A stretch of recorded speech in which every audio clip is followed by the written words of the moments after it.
Media. We're going to start with a brief statement from Coach, and then we'll go to questions. We have 2 microphones in the room, so if you have a question, please raise your hand and then wait for the microphone.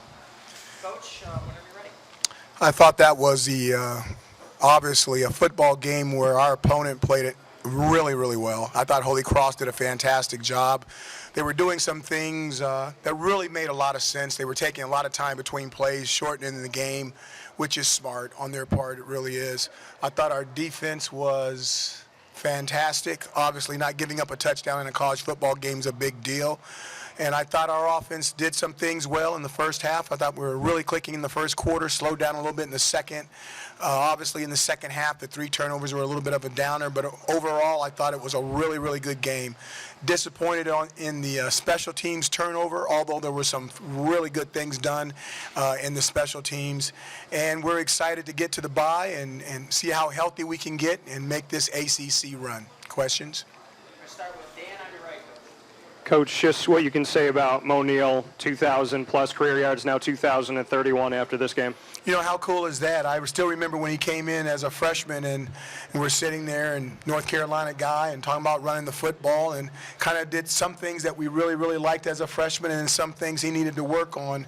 And when I think of Mo Neal, I think about that run versus Western Michigan, where he ran right through 2 tacklers' arms into the end zone and didn't even give them the time of day when they came up to tackle him, along with that backdoor power that he had the Liberty game. He's really come a long way. He deserves all the kudos that he gets. And he's got, 8, 9 games to run by some really impressive names in the past. So my hat's off to him, and anything that he gets I really do enjoy because he's a fantastic person. Dino, was curious what you thought of the 2 targeting calls today, kind of what you saw from the sideline, and just... You're trying to get me fined, right? You're trying to get me fined. No. Yes, you are. Yes, you are. The referee's got to make a call. I guess they went all the way back to North Carolina, and they said it was targeting based off of the rule. I'm not allowed to comment more than that, but I've seen hits like that on Thanksgiving Day in the backyard, and brothers versus brothers, and nobody had to go tell mom and dad that they got hit that hard. It was it was beneath the neck and above the knees, and if they say it's targeting, it's targeting. Coach on the right. We got to see some true freshmen today in the game. Jawar Jordan, Drew Tuizama as well. How important are these games to get those young guys reps that maybe are still in line to redshirt, but at least to get them to see the field in their first year? That's very important. Wish we had more of them. Unfortunately, we don't. To get those guys in the game with some live action and to see what they're going to do is really good. Drew had the targeting call, and he accelerated really well towards the quarterback. I will say that.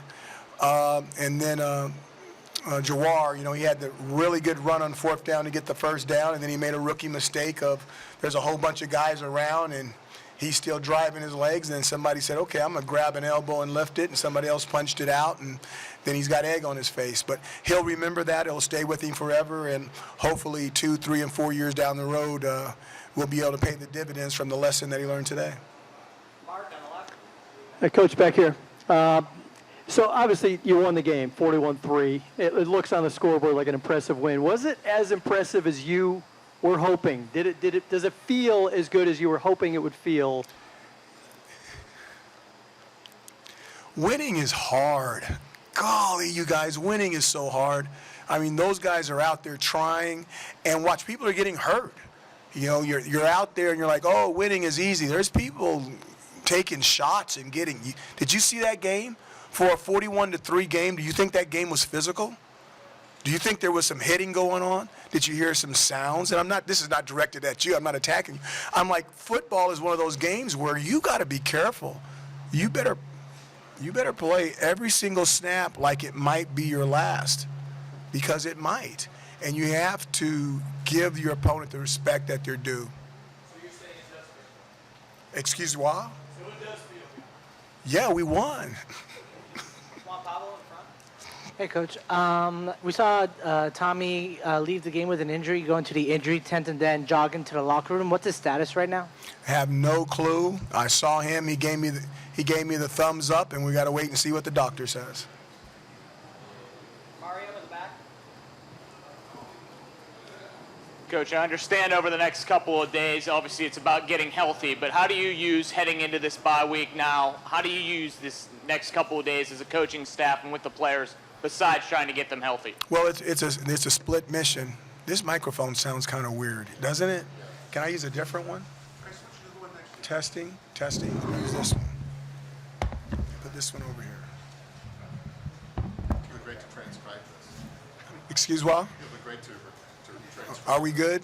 Okay, what was the question again? I said obviously about getting the guys healthy over the next couple of days. I'm Italian, I agree. You know, How do you use it as a coaching staff to get these guys? well, I definitely can hear you now. We have two jobs right now. We have to go recruiting. It's a bye week. We have to go recruiting. The staff will split between going to see some of our top prospects, making sure everything's okay with them, along with some other young men that we're looking on, that we're right on the fence to decide on whether we're going to offer them an academic scholarship to Syracuse University or not. That's half the week will be that. The other half of the week will be in preparation for our next opponent, and making sure that these guys are getting healthy. If somebody's got an owie, then they're going to have some time off so that they can be 100%, because we only get one more opportunity to do this, and we want them to be full go, full speed for obviously our next ACC opponent. So those are the two main things, but it's really a tripod of three things we're trying to get done: recruiting, health, okay, and I can't remember my third one. Go ahead. This microphone's killing me. Hey, Dino. I know you said you haven't really talked to Tommy yet. I don't think this is. I'm not going to use mine. Let's not do it, Steven. Okay, me too. I got some Italian in here. Was it on the last play that Tommy got hurt? And then I know in hindsight you wish it wasn't in there, but why went into the process of putting him out there to start before? We're playing football. We're trying to get better. There's things that we need to work on. We can't work on them unless they're out there, okay? And our goal is totally different than some other people. So we're going to play. He had the first team offensive line in front of him. It's not like he didn't have the first team offensive line in front of him. And he's going to be out there in that situation a lot in the next 3 years. So we don't see it as a dangerous situation. Do you think they're half? You want me to use that microphone again? Yeah, The humming is absolutely driving me crazy, Sue. All right. I'm going to show you. I'm going to bend like an R-E-E-D in the wind, okay? I'm not sure. I'm really not sure. Nico in the back.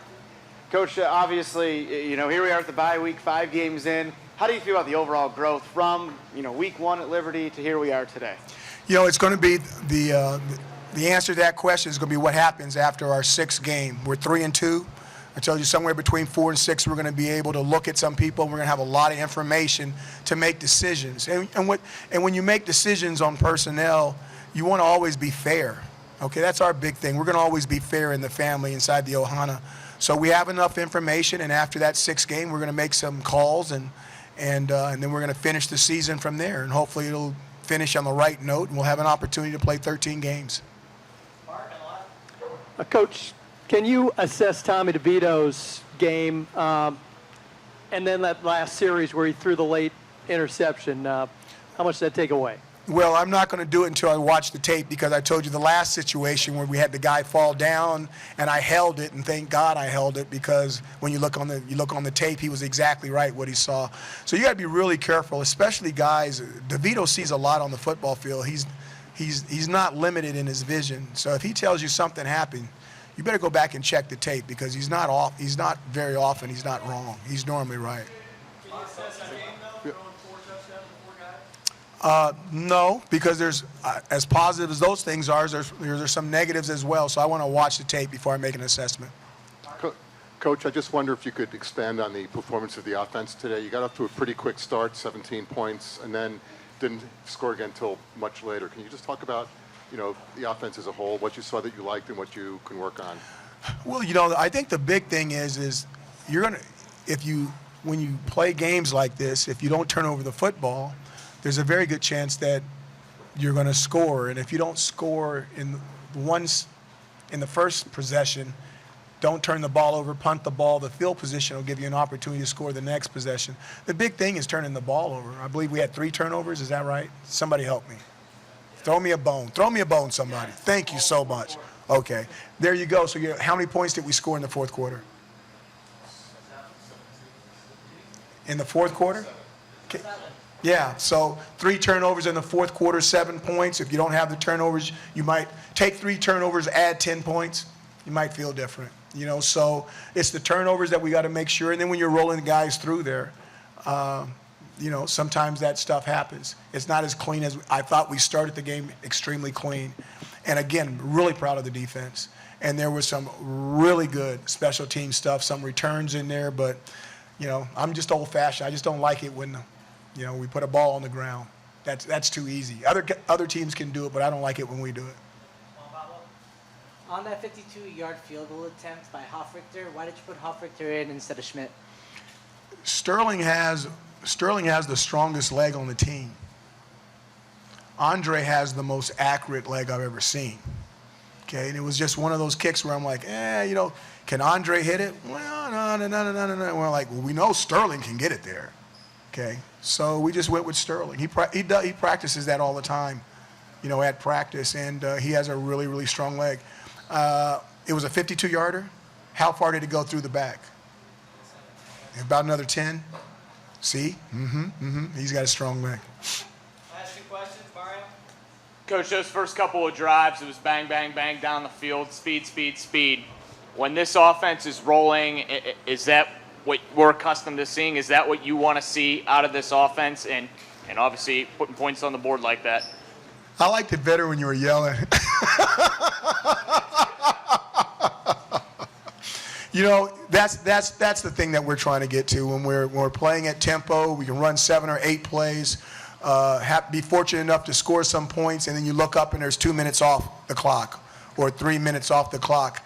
I'm trying to recall, I don't want to be wrong, but I think we've had in my tenure, we've had like a 12-play drive that was like 2 minutes and 58 seconds, you know, 12 plays. I mean, that's the kind of stuff that we're trying to get to, and we will.